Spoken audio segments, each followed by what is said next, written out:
Bonjour Laurence. Bonjour. Merci de venir témoigner pour Femmes et Entrepreneurs. C'est un plaisir pour moi. Le plaisir est partagé, d'autant que c'est une belle réussite. Alors donc Merci. vous êtes la fondatrice de Temporis. Tout à fait. Qui est une franchise dans l'intérim. Alors expliquez-nous comment vous en êtes arrivé là. Je suppose que ça a pris un peu de temps. Ça a mis effectivement 10 ans. Donc en fait, à l'origine, moi je suis cadre, j'étais cadre chez Adecco et je me suis dit que d'un côté, on avait des grands réseaux comme celui dans lequel j'étais, qui étaient pas forcément très réactifs. Et d'un autre côté, je me disais que si on avait l'implication de patrons indépendants avec une super réactivité, on aurait une offre sur ce marché de l'intérim nouvelle en France. Puisqu'en fait, Temporis est le premier réseau français d'intérim et de recrutement, j'insiste bien parce que c'est un peu nouveau aussi, effectivement dans la profession, en franchise.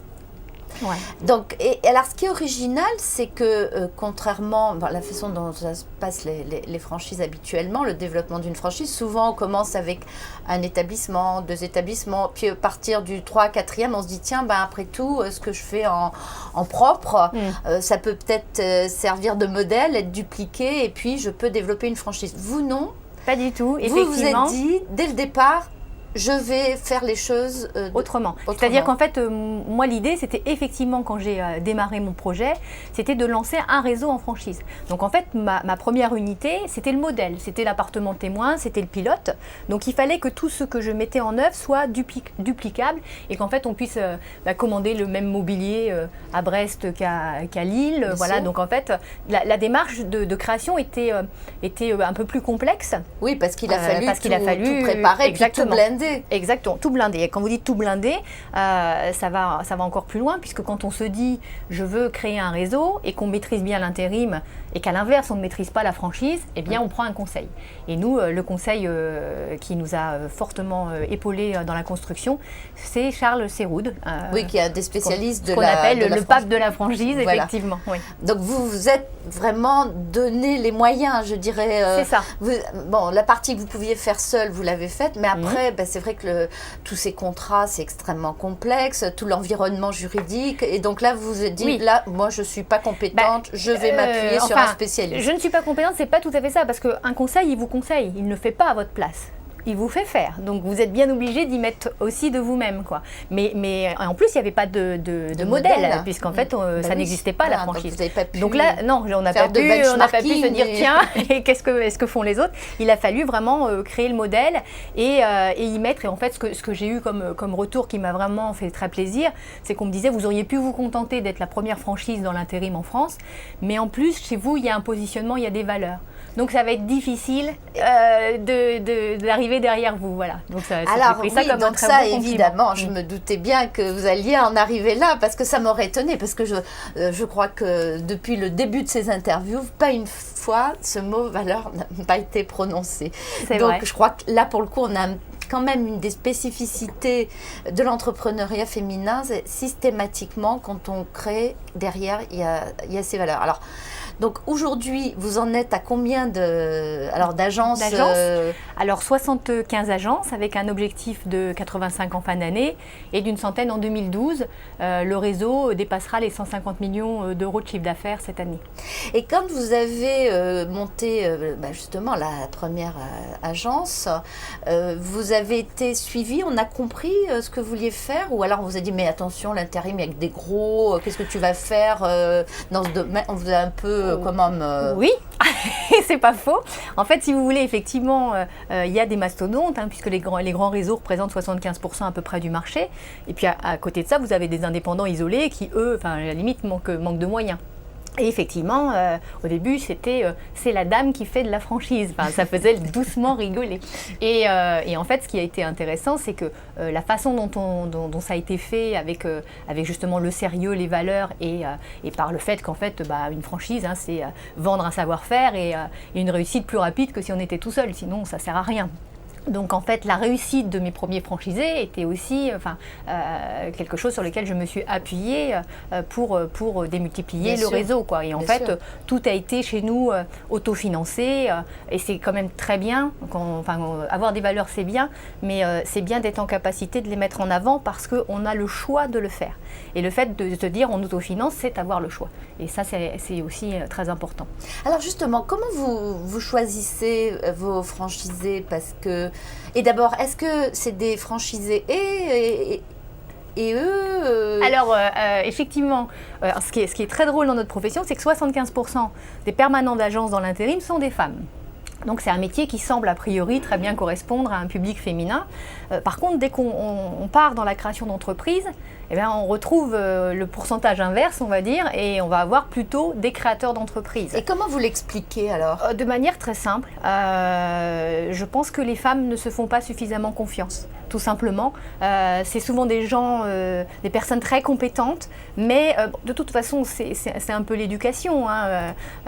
Voilà, c'est toujours... les garçons sont plus habitués à prendre des risques. Pour une femme, c'est un peu plus rare, quoi. Donc, en fait, une femme ne va créer son entreprise que quand elle est complètement sécurisée. C'est-à-dire elle maîtrise, la franchise, elle sécurise. Oui, mais il faut plus que ça. Il faut avoir la franchise, il faut maîtriser déjà le métier. Et en fait, je suis très heureuse aujourd'hui parce que j'ai une deuxième génération de franchisés qui sont les salariés d'ex-franchisés qui deviennent elles-mêmes franchisées.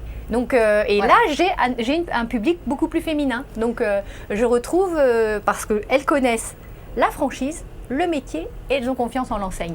Donc en fait, vous voyez, le nombre de choses qu'il faut pour qu'une femme passe le cap, il en faut beaucoup plus que pour un homme de manière classique. Alors, quelles sont les qualités que vous recherchez dans un franchisé, que ce soit un homme ou une femme? Ce que je recherche avant tout, c'est des qualités commerciales, mais on parlait de valeurs tout à l'heure. J'aime les commerciaux qui aiment les gens, parce qu'on est dans un métier de ressources humaines, donc évidemment, il faut avoir un attrait pour l'autre. Ça peut paraître simple de dire les choses comme ça, mais c'est la réalité. Donc en fait, ce qui va faire la réussite d'un franchisé court terme, ça va être effectivement sa capacité commerciale. Et ce qui va faire sa réussite dans le long terme, ça va être sa capacité managériale. D'accord. Et donc, pour assurer le développement de cette franchise, sûrement vous êtes très présente au niveau de vos franchisés, mais vous êtes appuyé bien sûr sur une équipe performante. J'imagine mal que vous puissiez arriver à faire tout ça toute seule. C'est clair. Donc effectivement, il y a un back-office de 23 personnes. Hein. La structure franchiseur est une structure très solide. En gros, j'embauche à peu près une personne toutes les 5 ouvertures d'agence, pour vous donner une idée. Et j'ai 3 animateurs réseau qui sont nos relais sur le terrain. Évidemment, au début, on a fait un peu tout, mais à un moment donné, il faut passer la main et avoir des personnes qui sont capables d'accompagner nos franchisés et qui vont à la fois valider que le concept est respecté, mais aussi nous remonter des informations du terrain qui vont nous permettre aussi de faire évoluer ce concept. Mais aujourd'hui, finalement, vous ne faites plus vraiment le métier puisque vous gérez la franchise. Vous n'êtes plus dans une agence. Non, ça fait bien longtemps que je ne suis plus dans une agence. En fait, j'ai été dans la première agence pilote pendant 1 an et demi. Et ça ne vous manque pas? J'allais dire oui et non. Oui, parce que c'est un métier passionnant, le métier de l'intérim. Enfin, c'est un métier riche parce qu'en fait, vous rencontrez, que ce soit au niveau des clients entreprises et des clients intérimaires, des gens très différents, des entreprises très différentes, des parcours. Enfin, quand on est curieux, c'est vraiment un métier où on ne s'ennuie pas. Donc, effectivement, ça peut me manquer. Mais mon idée, j'avais un objectif de création d'un réseau autrement.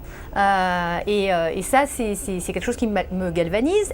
Et d'un autre côté, je conserve le lien sur le terrain puisque quand un franchisé démarre, il y a une opération de lancement qui s'appelle Temporis Première et on vient aider le franchisé et on va rencontrer les entreprises pour l'aider au développement. Et ce jour-là, il y a les animateurs qui sont là, le franchiseur, donc je suis présente sur le terrain, et les franchisés des zones environnantes. Donc ça, c'est vraiment une belle opération de convivialité et j'allais dire d'efficacité commerciale qui permet aux franchisés d'aller rapidement sur son seuil de rentabilité. Donc, je garde quand même, et ça c'est important, j'ai 2 façons de garder un contact proche avec le terrain, ce sont ces opérations.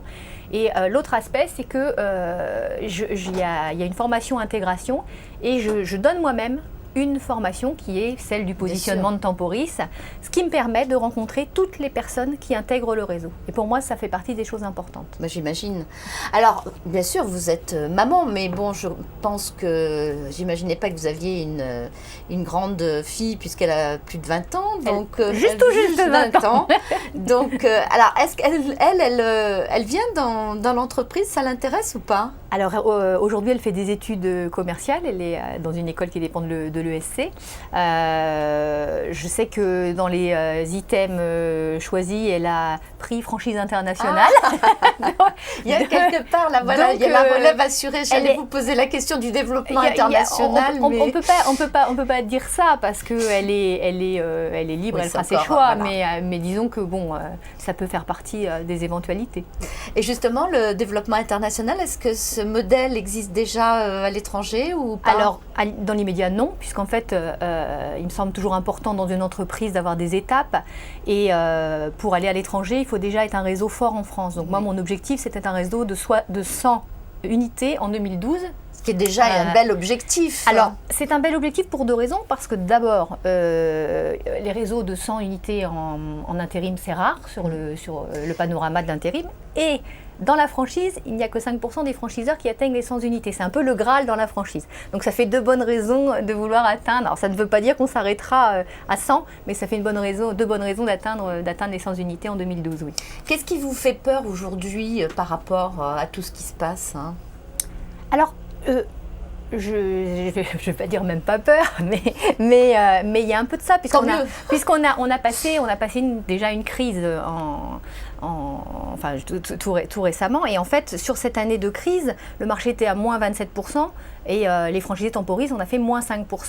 Un certain nombre de réseaux ont vu leur nombre d'unités baisser, puisqu'il y a aujourd'hui 1000 entreprises de travail temporaire en moins en France. Notre réseau s'est stabilisé. Donc je pense qu'on a dans la franchise les ingrédients qui font qu'on résiste mieux à la crise, parce qu'on est des patrons indépendants, donc hyper impliqués localement. Quand c'est plus dur, on travaille plus.